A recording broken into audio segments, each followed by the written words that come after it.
بسم الله الرحمن الرحیم. السلام علیکم ورحمت الله وبرکاته. زما ورونو او خویندو، که د ستاسو یو حاجت وي او هغه حاجت نه پوره کیږي، نن د الله جل شانه یو داسې مبارک نوم درته یم. که د دې نوم وظیفه تاسو شروع کې، هغه وظیفه د یا حسیب وظیفه ده. که د دې نوم مبارک وظیفه تاسو شروع کې، نو انشاء الله چې د الله نه بیا څوم غواړئ هغه څیزونه به تاسو ته الله جل شانه درکوي. دې نه علاوه د یا حسیبو ډېرې بې انتهایي زیاتې پیدې دي. یعنې که یو انسان د محبت دپاره کوي، د محبت دپاره هم ډېر زبردست اثر دی په دې کې. دویمه خبره، که یو کس غواړي چې زما د په دې معاشره کې عزت زیات شي، زما د په خلکو باندې رعب او هیبت جاري او تواري شي، یا د زه د مرتبې او د عظمت خاوند شم، نو د هغې دپاره هم د دې طریقه لږ شان جدا ده. د دې ټولو دپاره ته ښیم، لیکن د ټول اول راځم چې زمونږ یو حاجت وي، د هغې دپاره د دې وظیفې ذکر کوو. به څنګه کوو؟ راځئ د هغې طریقه درته ښیم.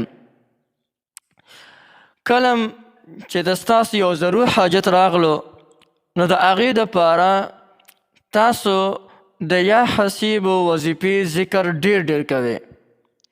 ډېر مقصد دا دی چې د زرو نه کم نه وي، او که زیات وي نو ډېره ښه ده. د زرو نه کم نه وي او زیات وي. او هغه کس چې د هغه په خولې باندې هر وخت یا حسیبو دا ذکر شروع وي، یا حسیبو یا حسیبو یا حسیبو، اوس یې ګوره پیدو ته چې خلک هر وخت دا وظیفه کوي، یا حسیبو یا حسیبو یا حسیب. نو ګوره پیدو ته ګوره، یو دا چې دا کس د الله پاک نه څه هم غواړي، الله به ده ته هغه څیز ورکوي. ځکه او که یو انسان دې سره ووایي یا حسیبو یا عظیمو، دا د اسم عظیم طرف ته هم په دې کې اشاره ده. نو که دا ووایي، نو بیا هغه انسان چې د قیامت په ورځ باندې د حساب کتاب نه یریږي، د الله په وړاندې پیش کېدو نه یریږي، هغه که د دې وظیفې ذکر کوي، نو انشاء الله چې الله جل شانه به ده باندې د قیامت سختي آسانه کړي. یعنې د یوم الحشر سختي هغې ته به الله جل شانه نه ورکوي. داسې مبارک ذکر دی یا حسیبو، که یو انسان یې کوي نو د ګناهونو نه زړه تورېږي، او که یو انسان یې کوي نو د نیکو طرف ته شوق او هغه رغبت هغه هم جوړېږي. خصوصا د حاجت پوره کېدو دپاره چې کوم انسان ډېر کوي، نو یو خو به حاجت پوره کېږي، بل د قیامت د سختۍ نه په امن وي.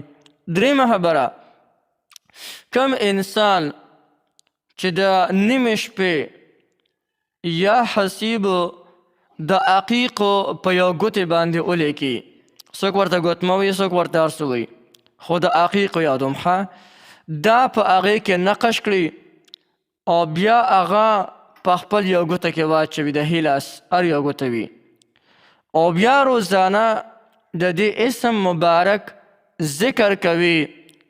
د دې اسم مبارک چې د دې اسم مبارک دا چې کوم دی اعداد مطابق ذکر دی کوي، او د دې اسم مبارک اعداد هغه اتیا دي. موږ ورته 80 وایو، څوک ورته اتیا وایي. نو روزانه د اتیا کرته یا حسیبو ذکر کوي. د دې پیده به څه وي؟ د دې پیده به دی چې ده باندې د چا سترګې هم لګي، نو هغه به ورسره د زړه نه مینه کوي. قدرتي به ورسره د هغه کس مینه هغه به ورسره پیدا کېږي. او د دې ذکر کوونکي ته بیا خو چې دا ګوتمه ورسره ګوري، او بیا د دې ذکر هم کوي، اتیا پیرې روزانه کوي. که د اتیاو نه زیاته کوو نو ډېره ښه خبره ده. بیا د دې ذکر کوونکي ته چې د چا هم نظر شي، نو هغه به په ده باندې بالکل مینه به ده سره پیدا شي، ده نه بالکل زاریږي، قربانیږي، او د ده به هر قسم اطاعت کوي، یعنې ده به هر قسم خبره مني. او بله خبره چې د زړه د اخلاص به د دې انسان طرف ته مایلوي. دغه درې پیدې شولې. او څلورمه پیدې څه ده؟ کم انسان چې د یا حسیب وظیفه د دې د اعداد مطابق کوي، ما درته وی د دې اعداد اتیا دي، اتیا. شل کم سل ورته موږ وایو، څوک ورته 80 وي، څوک ورته اتیا وي. نو که د دې وظیفې ذکر اتیا کرته روزانه څوک کوي، الله به هغو له یو قسم له هیبت ورکي، هر سړی به هغو ته په غلط نظر باندې نشي کتلی، هر یو سړی. بل دومره لوی عزت مرتبه او همدې دغه به ورته الله ورکي عظمت چې دی به خپله حیراني، یعنی الله جل جلاله به دته یو لوی مرتبه ورکي. نو یا حسیب و ذکر دا کوئ انشاء الله چې دغه لوی لوی فواید دي، د دې نه به تاسو بالکل مالامال شئ. دې نه علاوه نور هم دي فواید، هسې نه زمانه دا ویډیو اوږده نه شي، لیکن په نن ویډیو کې مې درته 3 اهمې پیدې د یا حسیب وښولې. یو پیده د هر حاجت پوره کېدو دپاره ده، دویمه د قیامت د سختۍ نه د امن دپاره ده، یعنې چې څوک ذکر کوي د قیامت سختي به پرې نه وي. بله خبره د محبت دپاره مې وکړه، او درېیمه خبره د هیبت عزت مرتبې او د عظمت دپاره چې څوک د دې ذکر کوي نو الله به د لوی مرتبې خاوند کړي.